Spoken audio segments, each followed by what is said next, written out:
Hello friends, welcome to knowledge origin. आप सभी का नॉलेज ओरिजिन के यूट्यूब चैनल पर बहुत बहुत स्वागत है। I hope you are doing well in your life और आप सभी की स्टडीज़ एंड हेल्थ दोनों बहुत अच्छे चल रहे होंगे। सो फ्रेंड्स, जैसा कि आप सभी को पता है, इस यूट्यूब चैनल पर हमने उत्तराखंड पुलिस के कांस्टेबल और एसआई के जो रिटन एग्जामिनेशन होने वाला है, तो उससे रिलेटेड वीडियो सीरीज स्टार्ट करी है। तो इसमें हम जीएस सेक्शन को कवर कर रहे हैं। जीएस सेक्शन में आज हम कवर करेंगे मॉडर्न हिस्ट्री। हम मॉडर्न हिस्ट्री के ऑलरेडी 15 पार्ट्स अपलोड कर चुके हैं। आई होप आपको ये वीडियोस और सीरीज़ पसंद आ रहे होंगे। अगर आपको ये दोनों सीरीज़ एंड वीडियोस पसंद आते हैं तो इसे ज़्यादा से ज़्यादा शेयर कीजिए। And if you are new to this channel, don't forget to subscribe and press the bell icon, ताकि जब भी हमारी कोई नई वीडियो आए तो सबसे पहले नोटिफिकेशन आपके पास पहुँचे। सो फ्रेंड्स, आज हम कवर करने जा रहे हैं पार्ट 16 ऑफ मॉडर्न हिस्ट्री। तो चलिए स्टार्ट करते हैं हम आज के फर्स्ट क्वेश्चन से, जो कि है the Arya Samaj is against. Arya Samaj किसके खिलाफ था? देखिए, आर्य समाज, इसकी स्थापना 1875 में 1875 में स्वामी दयानंद सरस्वती जी ने की थी। ठीक है, स्वामी दयानंद सरस्वती जी ने 1875 में आर्य समाज की स्थापना करी थी। जब इन्होंने आर्य समाज की स्थापना करी थी तो ये एक दो चीज़ों के खिलाफ थे। क्या थे? एक तो कर्मकांड जो होते थे और एक मूर्ति पूजा। ठीक है, आइडल वर्शिप और रिचुअल के ये अगेंस्ट थे। तो इसीलिए Arya Samaj rituals and idol worship के खिलाफ था। स्वामी दयानंद सरस्वती ने एक स्लोगन दिया था। कौन सा? गो बैक टू वेदास, यानी वेदों की ओर चलो। Go back to your roots, go back to your Vedas. तो वेदास को ये ज़्यादा फोकस करते थे, उनकी स्टडी पे, उनके जो वहाँ पे ज्ञान दिया गया था उसको फैलाने में इनका ज़्यादा फोकस था। इनके द्वारा दो बुक्स भी लिखी गई। एक थी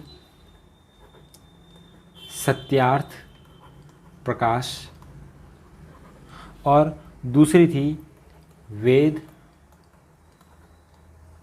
भाष्य। तो ये दो बुक स्वामी दयानंद सरस्वती जी के द्वारा लिखी गई थी, सत्यार्थ प्रकाश एंड वेद भाष्य। सेकंड क्वेश्चन है, who among the following benefited most by the British revenue system in India. यानी भारत में ब्रिटिश राज्य व्यवस्था में निम्नलिखित में से किसका सबसे अधिक लाभ हुआ? तो इसमें से देखिए, जो ज़मींदार थे, इन्होंने ब्रिटिश रेवेन्यू सिस्टम जो इंडिया में चलाया जाता था, इसमें सबसे ज़्यादा फ़ायदा, सबसे ज़्यादा लाभ इन्होंने उठाया था। कैसे? ब्रिटिशर्स मुग़ल के टाइम पे क्या होता था, ज़मींदार को tax as a tax collector appoint किया जाता था, जो कि किसको रिपोर्ट करता था? दीवान को।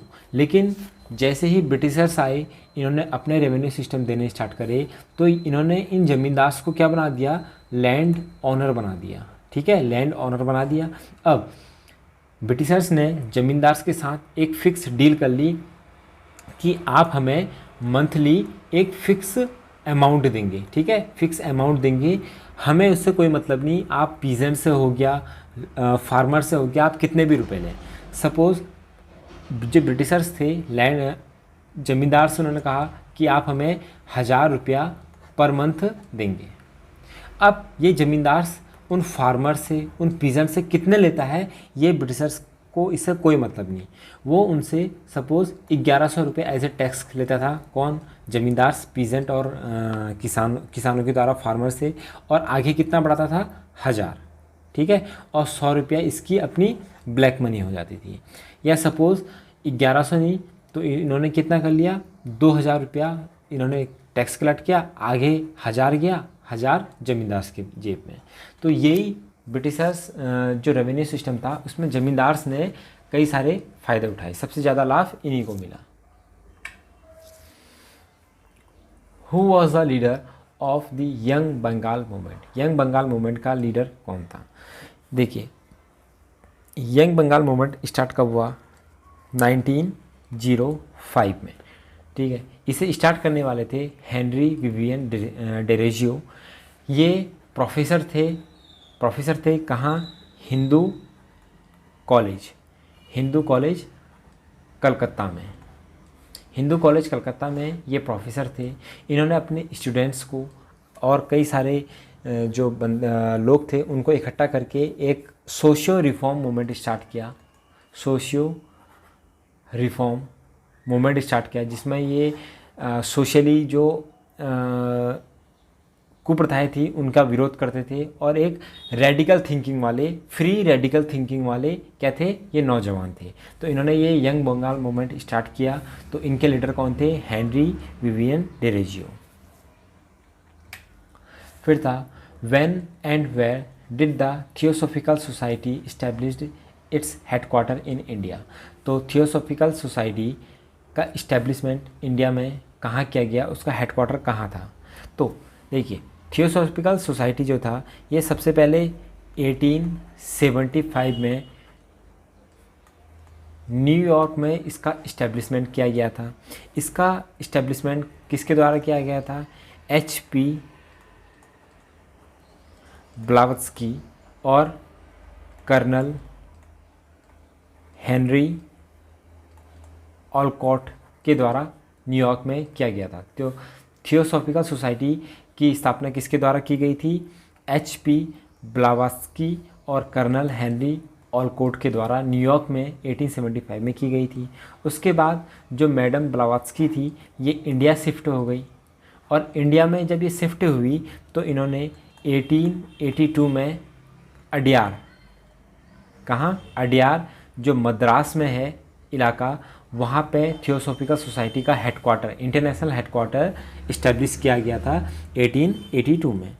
तो अभी जो थियोसॉफिकल सोसाइटी थी ये स्पिरिचुअलिज्म यानी अध्यात्म से रिलेटेड थी और अध्यात्म का जो ज्ञान होता था इसे फैलाने का काम करती थी। तो हमारा फर्स्ट आंसर क्या हो गया? 1882 अडयार में, जो कि मद्रास चेन्नई में स्थापित है। ये इसका इंटरनेशनल हेडक्वार्टर था थियोसॉफिकल सोसाइटी का। हमारा आज का लास्ट क्वेश्चन है, who propounded the theory of drain of wealth from India to Great Britain. तो ड्रेन ऑफ वेल्थ थ्योरी किसने दी थी? धन की निकासी, ये दी थी हमारे grand old man of India यानी दादा भाई नेहरू ने। तो इनको क्या कह देते हैं हम? Grand old man of India, Dada Bhai Nehru जी। ठीक है, इन्होंने ये 1867 में ये थ्योरी दी थी और इन्होंने इस थ्योरी में बताया था कि कैसे जो ब्रिटिशर्स है वो इंडिया की वेल्थ का एक्सप्लॉयटेशन कर रहे हैं, उसका शोषण कर रहे हैं, कैसे वो यहाँ की जो रिसोर्सेज है, यहाँ की धन संपदा है, उसको कहाँ लेके जा रहे हैं? ब्रिटेन में लेके जा रहे हैं। तो इसके अलावा ये फर्स्ट पर्सन थे दादा भाई नेहरू जी जिन्होंने पर कैपिटा इनकम कैलकुलेट करी थी। ठीक है, first time per capita income किन्होंने कैलकुलेट करी थी? दादा भाई नेहरू जी ने। और इनकी एक फेमस बुक भी है, poverty and un British rule in India.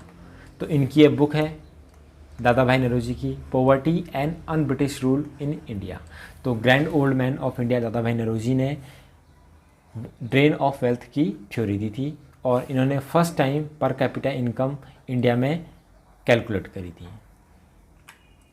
So friends, ये थे हमारे आज के most important and most expected 5 MCQs। I hope आपको ये वीडियोस पसंद आ रही होंगी।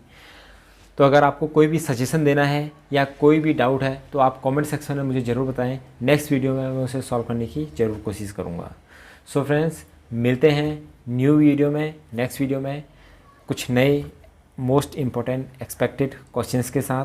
तब तक के लिए जय हिंद।